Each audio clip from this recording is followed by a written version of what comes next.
So I've had this RLCD Paper 7 tablet for about 3 months now, and I love the concept of this device, but the execution is just not good enough for what I think people need in a tablet right now.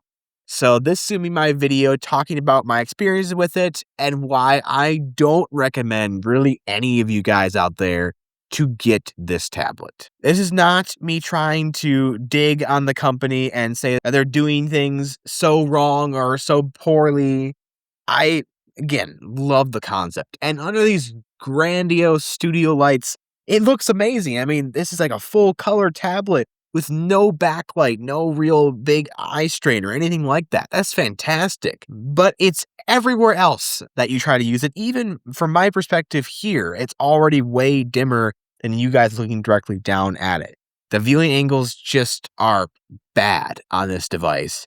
And you kind of have to point it towards the light source to even get a well-lit screen.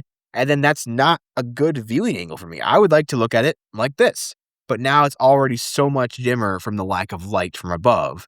And when I angle it up, now I'm looking at it off angle and it's kind of straining my neck or my eyes trying to see what's on the screen. So again, the accessories of this device, really nice. Like this is a really good magnetic cover with a pen loop built into it. The pen is totally fine. I mean, it's not a Wacom stylus. It is an active capacitive stylus that can be charged and whatnot. But it works just fine for most things. It's probably not the best latency in the world, but I have no real problem with the stylus. That's not the issue. It's just that the screen is hard to see in most conditions. But again, I love the idea here. Let's make a tablet that has none of the problems of e-ink and all the benefits, but it doesn't do that. For example, here is the Penstar eNote Pro. You've probably seen it in a lot of my videos lately. It's kind of been my e-ink tablet of choice as of late, but this is its color e-ink display and doesn't have the best anti-reflectivity coating actually, so it's getting a little bit of glare here, but the colors look, in my opinion, better. I mean, here's a color palette that I installed a while back to do a test between it and the Paper Pro Move. And I just don't think this is showing up so much more vibrant than the Penstar eNote here. I think they're about on par, if not better, on the eNote. And yeah, you have to deal with the slow refresh rate of e-ink on this screen, but it's not like the fluidness of this display is making it feel amazing and super fast. It's still kind of sluggish in certain areas. And the pen input isn't any faster. In fact, I would say it's slower. It also doesn't really seem to have a pen-only drawing setting. It just will always draw on whatever touch thing is there. It kind of has palm rejection, I think. Maybe sometimes. I don't know. But yeah, it doesn't even seem to be rendering in the full image right away. That's a strange glitch that I haven't seen in a while. Let's try over here. Nope, it's still doing it. So that might be a software thing with Google Keep, their Google Notes basically. But I don't know. I just haven't had great experience with the latency. I saw a more in-depth test with a slow motion camera showing just how much faster or slower these are in latency wise. I feel like even from that simple test without the slow motion camera, you guys can see that that's just such a more responsive pen. So definitely isn't really a note-taking device in focus. It can take notes, but I would to use any e-ink tablet over it, hands down, between this device. It also doesn't have like any kind of grippy coating on the screen or a textured screen, anything like that. So it's very slick.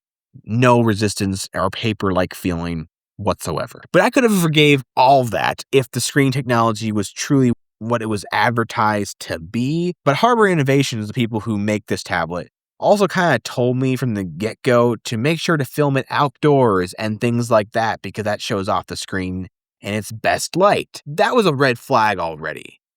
Yeah, I did that and I showed it outside and it looks great outside, but I'm not always outside. And if my tablet only works outdoors, and even in shady areas outdoors, it doesn't look the best either. So it's kind of got to be in sunlight nearly direct sunlight all the time. And this time of year for us in Wisconsin, with all the snow and clouds, you don't get a lot of direct sunlight. So while it looks fine outdoors, even now, it doesn't look fantastic. And I still feel like an e-ink tablet looks so much better outdoors, indoors, and this one has a front light on. It actually is on a little bit right now at like a level 4 of this device, but it's just enough where you can see it clearly in every environment and it barely adds any battery drain. In fact, I'm doing a battery test on this device right now just to find out how much drain the front light actually gives it. But so far, it's been really, really good.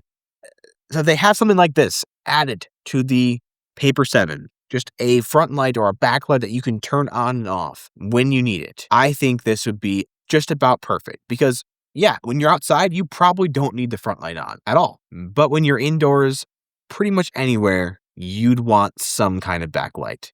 And that just really limits the usefulness of this tablet. Now, if you're buying this thing to basically strictly use it outdoors, you can probably get away with it and have a jolly old time with it. But I still feel like an e-ink tablet, especially if you're getting it for note-taking, it's just going to be so much more of a pleasant experience. They're built for that.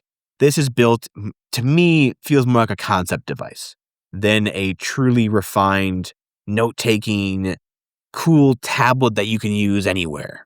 It's just not that yet. I know there's a company called Daylight that made a similar concept tablet. So it's also the RLCD technology, but it had a backlight that could be turned on and off. And you also had a pen with that you could take notes on, but it was kind of a chunky device too, and it had lots of other downsides. It's really expensive, but it still feels like that made more sense to me, where you don't have the downside of the slow refresh rate of e-ink. But you can talk to a lot of people who use e-ink tablets. They're not usually that bothered by the slow refresh rate because it makes it less distracting for things like note-taking. You get a device like this so that way you're not picking up your iPad and then get distracted by YouTube for an hour before you actually get your work done.